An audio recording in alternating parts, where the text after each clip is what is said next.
Bienvenidos a Ebullición Mental, psicología al alcance de todos.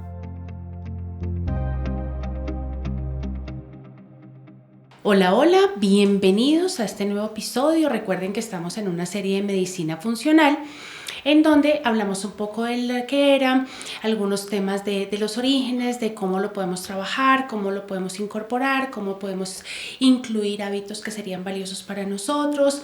Ya nos metimos en algunos temas de algunos alimentos y dietas y cosas que son importantes que revisemos antes de tomar una decisión a la loquita, sino que sea un proceso pensado e inteligente para nosotros y para nuestro bolsillo y para la familia y demás. Vimos los trastornos neurocognitivos que pueden ser favorecidos o con un efecto perjudicial cuando no tenemos una buena alimentación, y no podríamos hablar de nutrición sin hablar de trastornos de conducta alimentaria si estamos hablando de salud mental. Eso es como hablar de algo que sería típico para el tema y que tiene que ver específicamente con el alimento. En trastornos a nivel de psicología en salud mental, pues hay muchísimos, muchas cosas se pueden volver y cada una tiene sus causas y demás, pero este trastorno en particular tiene condiciones multifactoriales porque pueden haber muchos factores que están allí como inmersos dentro de la problemática. La alimentación pues obviamente es con lo que yo estoy escapando, evitando la situación, buscando tener el control, y la comida se vuelve como el elemento transaccional que yo estoy utilizando en el entorno para conseguir lo que finalmente estoy buscando. Entonces, los trastornos de conducta alimentaria son, digamos, un término para trabajar un poco lo que nos puede estar pasando con relación a esos asuntos en la ingesta, con ciertas restricciones a nivel de alimentos, o también tiene que ver con el manejo del peso corporal que vayan teniendo las personas. Entonces, digamos que puede tener elementos importantes a revisar frente a ese tipo de cosas. Y allí yo voy teniendo una sensación de control y que puedo manejar las condiciones. Eso puede tener un efecto físico, que pues ya lo vamos a ver ahorita con nuestra médica que nos cuente un poco sobre varias cosas, pero también puede tener un efecto psicológico muy importante. Los dos van de la mano. Normalmente cuando hacen intervención de personas que están en trastorno de conducta alimentaria, se trabaja de manera multidisciplinaria porque un solo profesional no podría hacer cargo. Es decir, si el psicólogo o el psiquiatra solo están trabajando el tema, no es suficiente, porque tienen que tener el control del peso, tienen que mirar si hay un riesgo, tienen que internar a la persona, tienen que hacer todo un proceso y volverle a enseñar a comer. A veces creemos que es tan fácil como decirle coma. Es que no sé, pues coma, se le quita el problema. Pero realmente hay muchas cosas que están allí frente a esa situación. No sé qué quisieras contarnos un poco iniciando para darle la apertura a esta temática, y luego miramos, digamos, como las particularidades que podríamos tener en estos trastornos de conducta alimentaria. Bueno, estos trastornos realmente, si uno mira la población general, no son tan altos como lo mencionamos, por ejemplo, en demencia. O sea, anorexia, por ejemplo, es el 0.1% de la población, el trastorno por atracón es como el 3%, o sea, realmente es muy pocas las personas. Pero ¿por qué puede pasar esto? Y lo escriben los estudios, es que a veces se puede subestimar los casos, porque hay trastornos asociados. O sea, a veces esto no va solamente que la gente tenga anorexia, sino puede estar acompañado de una depresión, de una ansiedad, de otros trastornos mentales. Entonces se termina catalogando como depresión y ya, pero a veces no se ve el trasfondo.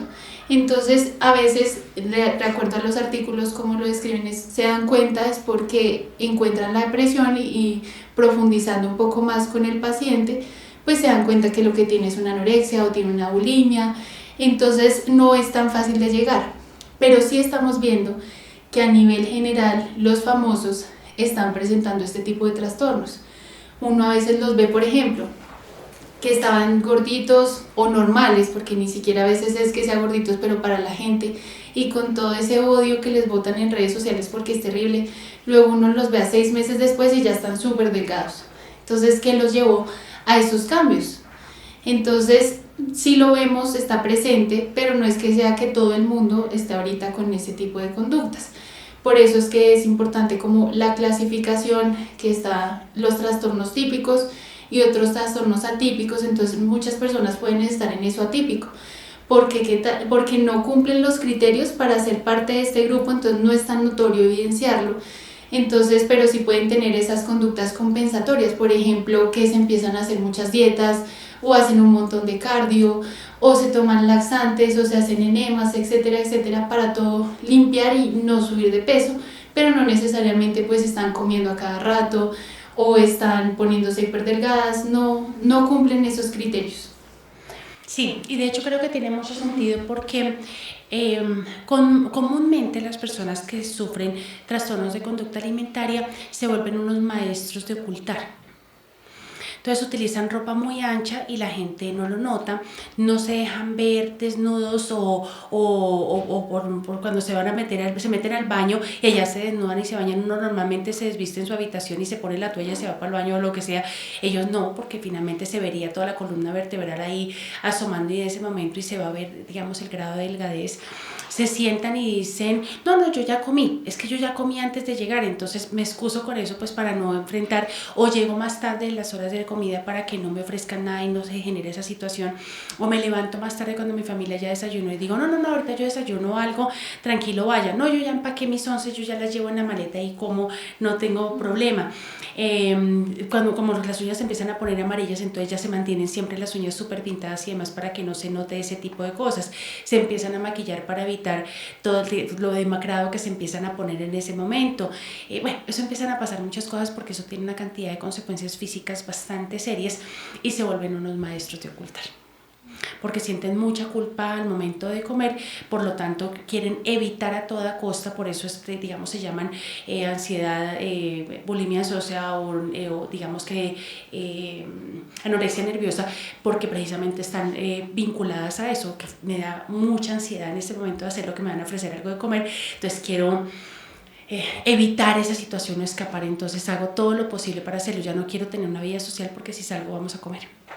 Uno con los amigos que hace pues comer, vamos a comer, vamos a tomarnos un trago, vamos a comernos un heladito, venga, y pues yo no quiero eso, entonces ya no quiero tener vida social para poderlo manejar y no quiero sentirme juzgada. Entonces hay una cantidad de componentes, entonces por eso pues seguramente sí está subestimada la estadística, porque pueden haber muchos más casos de los cuales no tenemos idea. De hecho yo he tenido familiares que cuando traen la persona a consulta ya está en sus últimas y me dicen, yo de verdad no me he dado cuenta.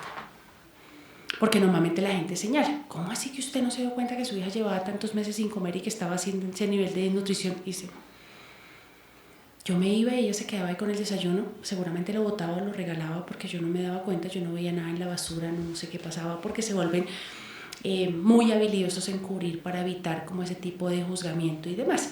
Encontramos varios tipos como los mencionas tú. Entonces tenemos una anorexia nerviosa, tenemos una bulimia nerviosa, tenemos el tetracón, digamos que tiene características que encontramos como a nivel general. Puedo evitar comer de manera constante y durar con horas de ayuno muy fuertes o comer solamente algo en particular, pueden empezar así. Entonces siempre me como una zanahoria y un huevo y no como absolutamente nada más porque eso es lo que yo me imagino que puedo comer de acuerdo a lo que vi en un video de TikTok o lo que escuché o lo que leí o lo que otra amiga finalmente puede estar haciendo en ese momento. Siento mucha culpa al momento de comer. Puedo tener atracones de comida, es decir, que como de manera desbordada, no sé, un par de horas comiendo, mucho más de lo que cualquier persona comería de manera normal en esas 2 horas, y luego tengo conductas compensatorias en donde voy y vomito, en donde voy y utilizo enemas, utilizo laxantes y demás. Hay pacientes que a veces hasta pesan, digamos, las heces fecales para saber cuántas calorías realmente pesaron frente a lo que están comiendo y si realmente botaron todo lo que se consumieron en ese momento, porque todo lo terminan pesando y empiezan a mirar todas las etiquetas de cuánto peso tiene o cómo se maneja y termina siendo algo pues muy crítico. Son trastornos que tienen difícil recuperación, o sea, no es un trastorno fácil. La persona puede durar varios años en proceso de recuperación y pues las consecuencias físicas son muy graves, se les cae el pelo, se les caen los dientes, pasan muchas cosas frente a ese tipo de cosas. ¿Qué nos podrías compartir sobre todos estos temas? Bueno, el tema del origen de estas conductas pues no viene en vano, así como tal una enfermedad mental como la depresión, la ansiedad, pues eso tiene todo un trasfondo y no es que apareció de la nada y que la persona nació así, no. La mayoría son trastornos adquiridos y pues hay muchos factores que influyen. Se ha descrito algo genético, pero como tal no hay una evidencia que digas porque este gen está ahí se le va a desarrollar, no. Es más que todo por el ambiente. Entonces una cosa muy importante es la familia. O sea, la familia creo que es uno de los número 1 que influye, porque si la familia le hace comentarios, es que mire cómo está de gordo, o mire está muy flaco, mire esa ropa ni le queda, no sé, vamos a bajar de peso, lo voy a poner a dieta, les dan poquita comida o a veces les dan mucha comida, es muy variable. Por ejemplo, yo tuve en consulta una mamá que vino a decirme, es que vengo porque ya está en sobrepeso. Era una niña de 11 años que estaba en su peso normal y la mamá decía que le diera una dieta para que ella bajara de peso. Y claramente no la necesitaba y la niña estaba ahí. O sea, ¿qué concepto le está metiendo la mamá si la niña estaba en un peso totalmente normal? De pronto en algún momento sí estuvo subida 2 kilos, pero son cosas que es normal por la infancia, que a veces suben un poquito más de peso, pero ya en la adolescencia tienden a bajar por todos los cambios hormonales. O lo contrario, pueden subir un poco más. Entonces, lo primero es la casa. ¿Qué les están diciendo los padres frente a o sea, qué comentarios para que ellos se sientan mal respecto a su peso? Otra de las cosas importantes es los amigos y el colegio y las redes que tienen. Por ejemplo, si en el colegio ven que todas las niñas son súper delgadas, que todas usan las medidas de tal manera, que todas usan la falda corta, pues la niña se va a sentir mal porque no va a poder mostrar su cuerpo porque está un poquito más de sobrepeso, entonces va a querer bajar de peso para igualarse. De hecho, los estudios muestran que los niños son más gorditos que las niñas, pero las niñas se preocupan más por su peso que los niños, y esos son todos los estereotipos que vemos. Y no solamente de niños, de adultos. Yo he tenido varios amigos que finalmente están en sobrepeso, pero les gustan las niñas que son 90, 60, 90. Cuando yo empecé a trabajar en la universidad, va el decano de la Facultad de Ingeniería y me dice, uy, negra, te estás subiendo de peso, y empezó a decirme una cantidad de cosas de peso.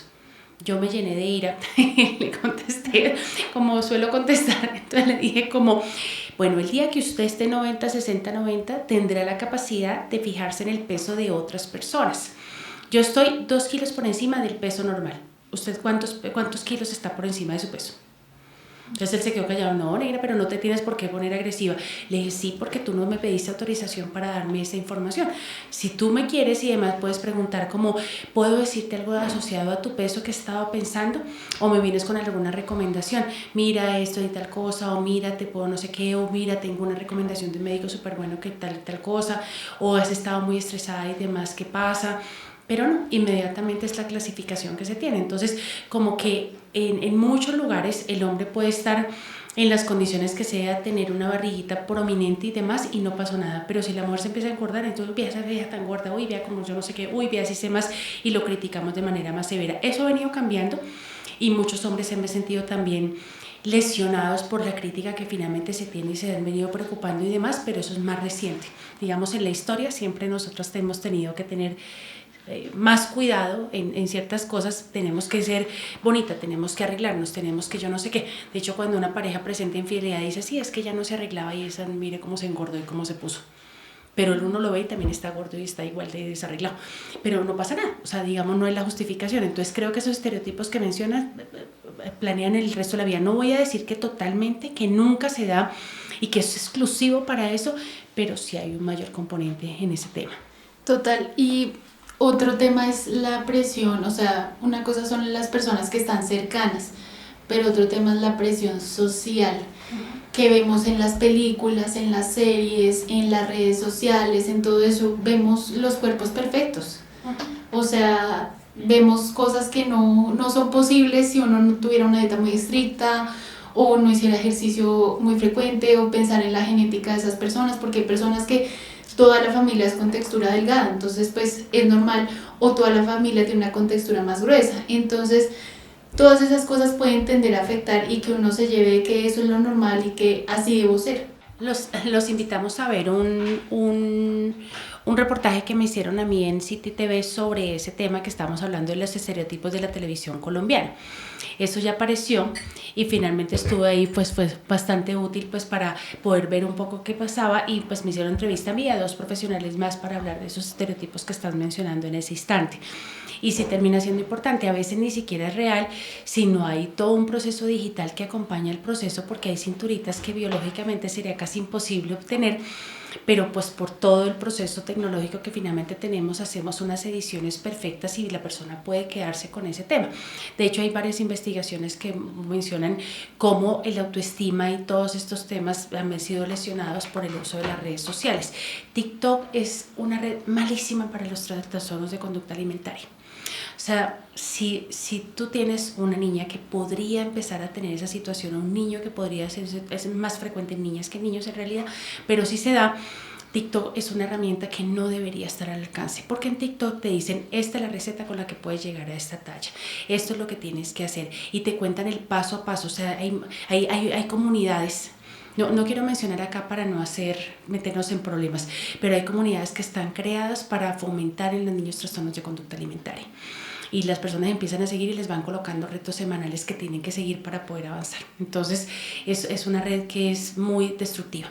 La gran mayoría de pacientes que están llegando en este momento con ellos casi siempre mencionan dentro de su discurso TikTok. Dice, no, es que en TikTok me enseñaron, no, es que en TikTok vi, no, es que una compañera me compartió, no, es que yo vi que sí se puede.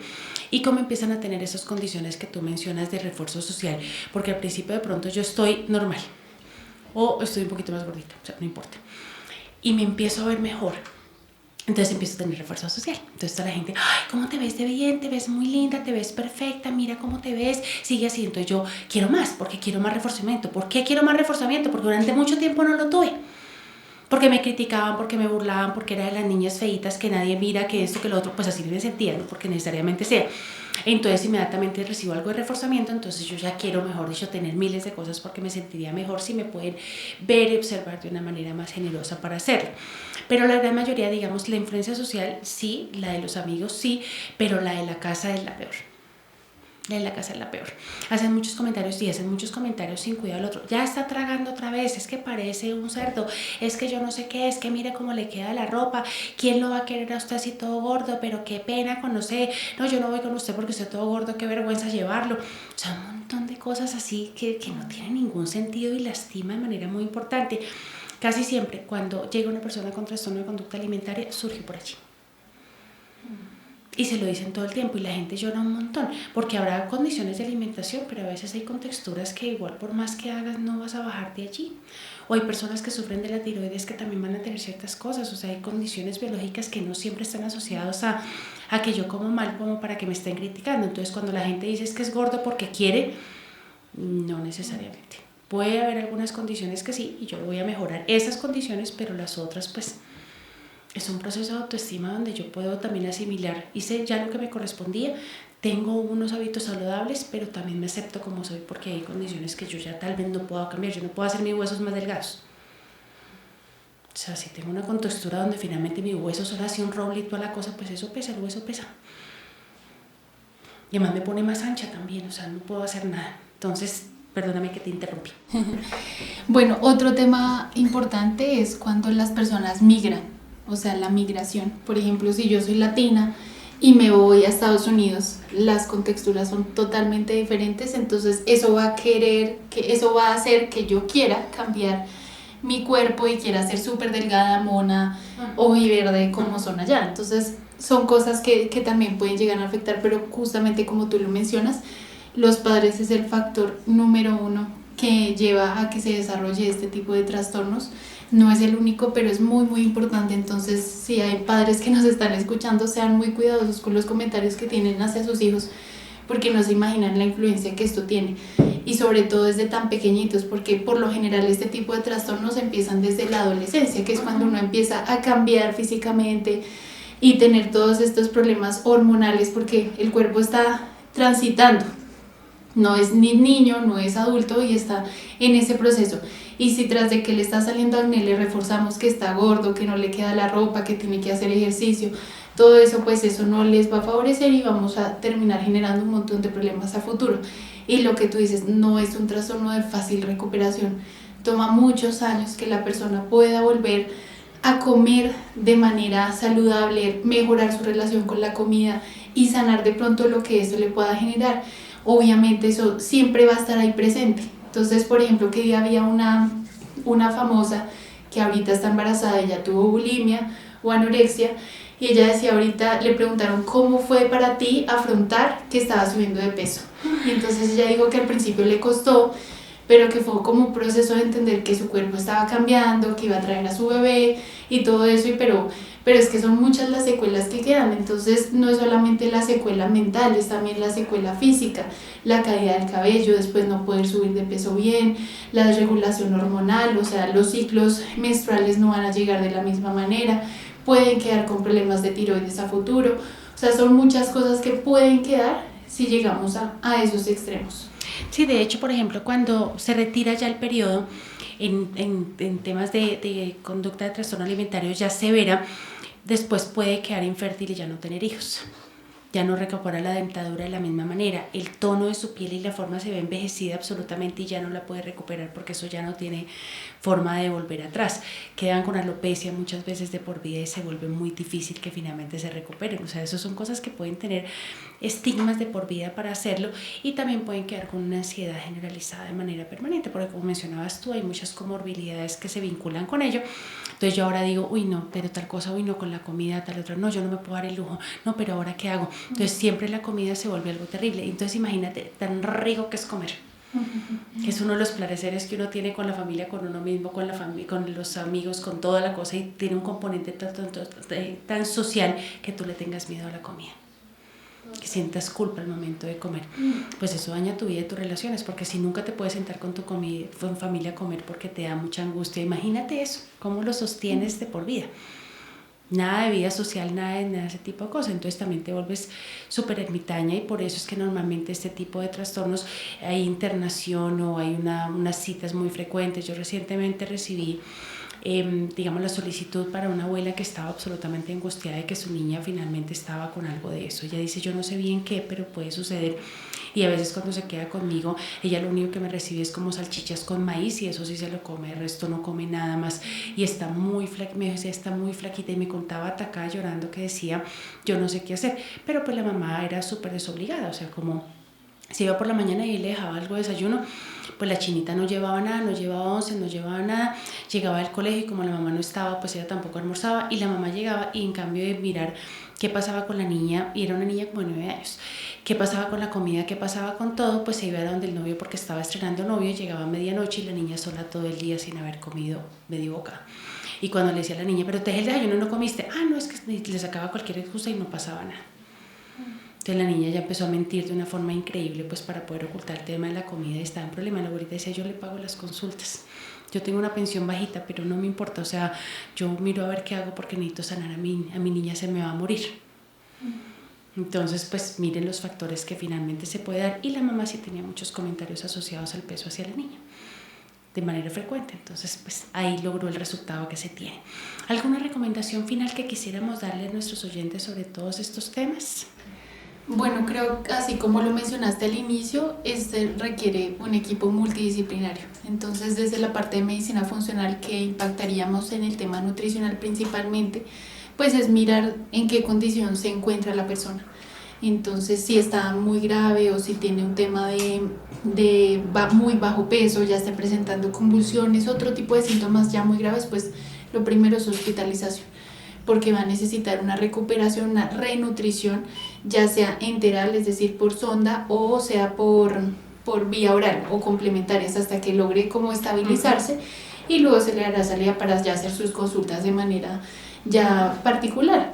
Entonces, en la nutrición pues hay que mirar cómo enseñarle a cocinar de una manera diferente, mirar qué alimentos sí le gustan, qué alimentos no, para tratar de así hacer recetas que sabemos que se vaya a comer.